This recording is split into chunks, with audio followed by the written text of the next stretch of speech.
ओम शांति। परमात्मा से प्रेम का सबसे बड़ा प्रूफ है कि परमात्मा पढ़ाई से प्रेम होना। एक दिन भी परमात्मा पढ़ाई को मिस नहीं करना, उसे बार बार अंतरकरण में रिवाइज करते रहना। और ये पढ़ाई ही है परमात्मा प्रेम की प्रतीक, पढ़ाई है मुरली। तो जब हम आध्यात्मिक पथ पर चल पड़ते हैं तो हमें स्वतः ही ईश्वर से बेशुमार प्रेम मिलता है, जिससे हम स्वयं को अन्य हद के सहारों से मुक्त कर सकते हैं। छोटे बच्चों के समान हमें ये प्यार प्राप्त करने के लिए कुछ भी नहीं करना पड़ता। छोटे बच्चों को अपने माता पिता का प्यार प्राप्त करना है तो कुछ नहीं करना पड़ता है, ऑटोमेटिकली वो प्रवाहित होता रहता है। बाबा कहते हैं तो आप बच्चों को भी, परमात्मा के बच्चे हैं तो बच्चों को भी क्या मेहनत करनी पड़ेगी परमात्मा से प्रेम प्राप्त करने के लिए। परंतु बाद में ज्यों-ज्यों हम इस पथ पर आगे बढ़ते हैं, बड़े और बलवान बनते जाते हैं, तो ईश्वर चाहते हैं कि हम अपनी बुद्धि को प्रयोग करना सीखें। जैसे छोटा बच्चा होता है तो उसके पेरेंट्स का प्यार उसके ऊपर निस्वार्थ रूप से होता है, परंतु जैसे जैसे बड़े होते हैं बच्चे तो माता पिता की अपेक्षा होती है कि बच्चे अपने पैरों पर खड़े रहे, अपने बुद्धि का प्रयोग करे।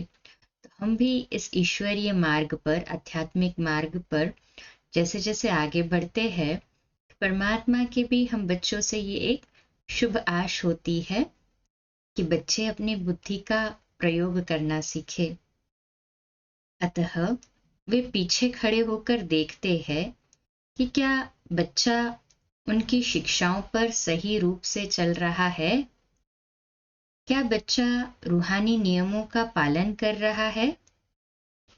वे ये जानने के लिए निरीक्षण करते हैं कि क्या हम सही रीति से रूहानी पढ़ाई पढ़कर स्वयं को बदल रहे हैं या कहीं हम सुस्त बनकर पढ़ाई में लापरवाही तो नहीं कर रहे हैं।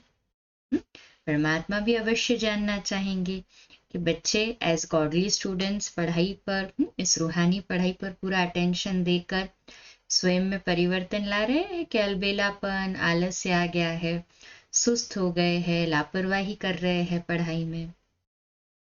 यदि मैं सही रीति से पढ़ाई नहीं पढ़ रही हूँ तो मैं ईश्वर के प्रेम पर अपना अधिकार गवा देती हूँ। Double underline.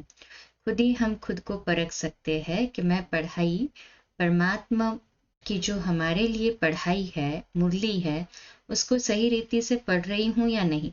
यदि वो पढ़ाई मैं नहीं कर रही हूँ यथार्थ रीति से तो अपना अधिकार भी परमात्मा प्रेम पर से गवा बैठती हूँ। ईश्वर का प्रेम होगा, ईश्वर तो प्रेम करेंगे बच्चों से, वो नहीं छोड़ेंगे। ईश्वर का तो प्रेम होगा, परंतु तब मैं उसे प्राप्त नहीं कर सकूंगी। उसकी प्राप्ति की भी तो महसूसता होनी चाहिए। यदि मैं सही रीति से पढ़ाई नहीं पढ़ती, यदि मेरे दैनिक व्यवहारिक जीवन में रूहानी ज्ञान की धारणा ही नहीं हो पाई, तो मैं कितना आगे बढ़ सकूंगी। खुद ही खुद की, हाँ, खुद ही खुद का हम परीक्षण कर सकते हैं। मैं ईश्वरीय पढ़ाई यथार्थ पढ़ रही हूँ तो मेरे जीवन में वो प्रैक्टिकल चेंजेस या धारणाएं भी आनी चाहिए। यदि नहीं आ रही है तो इसका अर्थ है कहीं ना कहीं लापरवाही है। यदि मेरा जीवन अच्छा नहीं बन रहा होगा तो मैं दूसरों के साथ कौन सी अच्छाई का लेन देन कर सकूंगी। प्रैक्टिकल है ना यहाँ तो। अगर मैं पढ़ाई अच्छे से पढ़ रही हूँ तो मेरे जीवन में परिवर्तन होगा, अच्छा होगा जीवन, तभी मैं दूसरों को दे पाऊंगी।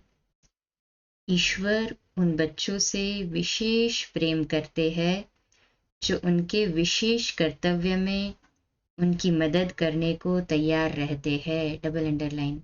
ईश्वर का किन बच्चों को प्रेम प्राप्त होता है? विशेष प्रेम। जो बच्चे परमात्मा के जो विशेष कर्तव्य है उनमें मददगार बनते हैं। यदि मैं पढ़ाई ही नहीं पढ़ती तो ईश्वर मुझे वो प्रेम कैसे प्रदान करेंगे?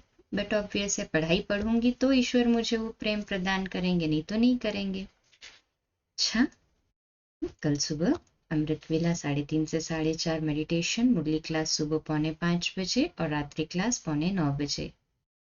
ओम शांति।